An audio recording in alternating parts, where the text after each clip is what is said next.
Good morning, team, and how do you do? This is this week's Look Ahead. We're going to take a look at what we think is going to happen this week. There are two major developments we want to be concerned with. One, of course, is the most important of all, in our opinion, is tomorrow we're going to find out what OPEC has to say about the European oil cap price, Russian crude.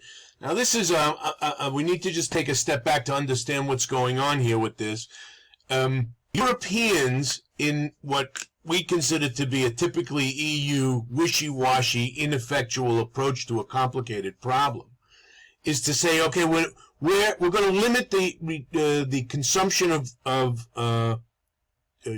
Russian crude oil arriving shipbound, maritime delivered Russian crude to $60 a barrel, and we're not going to pay any more than that, and the way they plan to be able to enforce such a tactic is by virtue of the world of finance and money, which is how the West sanctions its opponents, generally speaking, before opening fire on them. They open financial fire on them. And they plan to do this through the mechanism of insurance. The vast majority of marine freight in general, certainly tanker trade in particular, is insured through EU-based or UK-based insurance firms.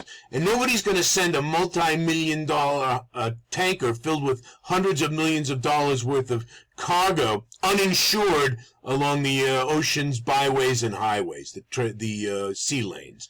So that's how they think they're going to do it. Now so first of all, we are of the opinion that could be relatively lame.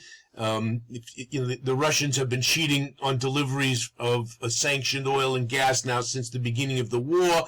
They offload in mid-ocean. They mix blends. There's all sorts of ways around this, and the Russians know them all. The second thing that's most significant is the price for current Russian crude called the Ural grade. We know two contracts in our world, the West Texas Intermediary, the WTI, which is what we're looking at here, or its sister, the Brent contract. The Brent trades at about 85.57 at the moment, and the West Texas Intermediary trades at about 80. It's always a slight premium. There's a premium. Sometimes it's bigger, smaller. Brent over WTI. And there's always and Urals sells at a discount. Current price of Urals is about $66 a barrel. And the EU wants to limit the cap to 60. Wow, that's really that's the kind of heavy duty smash,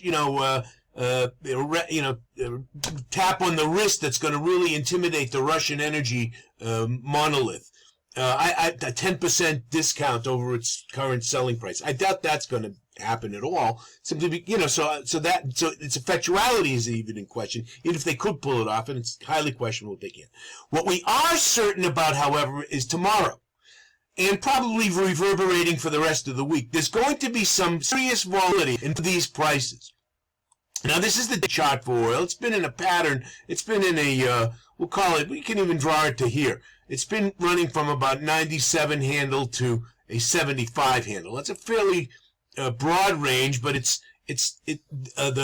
OPEC wants it higher, of course. All oil producers want it higher. And the Saudis, who are in essence the governing force behind OPEC, are not likely to sell out their Russian partners, the plus in the OPEC plus nomenclatura. The Russians have been very loyal to the interests of OPEC, and make no mistake, the interests of OPEC have been and always will remain the same as any cartels, to artificially inflate price, regardless of the supply and the demand variables in the marketplace. It's a cartel that limits supply. That's what they do. They're illegal all over the world, except in this particular case, the world's willing to turn a blind eye because they need the oil. So an international cartel is not only allowed to function, many of the world's governments and economies kowtow to that cartel because they need that. So the Saudis are not likely to do anything that's going to hurt the Russian interests, and Russia obviously is playing ball in OPEC. It is after all the OPEC plus. So there are going to be some serious there's some serious uncertainty in this price of oil. Keep in mind, well, I don't want to get too advanced here, but the Russian oil and gas has been redirected largely to the east as a result of the war. So what pipelines there are that serve the Russian east and Asia are fully operational and taking in gas and crude and shipborne deliveries at a discount. Now, when you hear at a discount, Ural oil sells at a discount to Brent and WTI anyway. It's less high quality crude, so it sells at a discount, somewhere around 25%, more or less. It's going to sell less, of course, as these sanctions start to bite. But the Russians are selling their fuel, and they're selling it in places that they're not supposed to be according to the sanctions. And if we know this, everybody else knows this. It's a well-known secret. Nonetheless, the volatility in oil is going to be high, certainly tomorrow, and likely through the end of the week. It's going to be very, very volatile. So that's one thing we know. The other thing we know for sure that's going to be important to pay attention to, it's certainly going to be a buzz, is the non-farm payroll report on Friday was very positive. We expected 200, we got 263. That's a 31.5% premium above the expectation. That is going to drive this change, which we've seen the bond price, the bond price going up on our bonds on lower volume. And this tailwind correction in this long-term trend is similar to the corrections we've seen in the stock markets for the last, call it 6 weeks. You see they all have a bend up. They've been declining. This is not a stock index. This is the U.S. dollar index. But all the other ones have been in serious decline, certainly since the beginning of the year. And they've had this little turn up, adjustment, correction, whatever you choose to call it. And the Ural has not, by the way. Ural has been slowly sinking with the price of oil. But the other exchanges in the last month all had this positive turn up. We think this is likely to reverse to its long-term secular trend, which is down, largely because, again, of this, which is likely to keep interest rates rises continuing. And not at the wimpy 0.5% level, but probably at the 0.75% level, because this shows that the labor market is vigorous, the U.S. economy is vigorous, and inflation is likely to continue.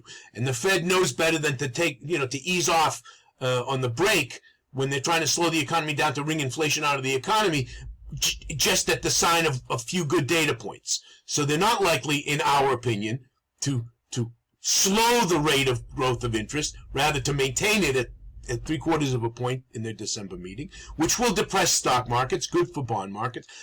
So that's the other thing that's happening. So we've got oil, and we've got crude, a strong job market, and a likely Fed continuation of high interest. These are going to be driving the markets this week.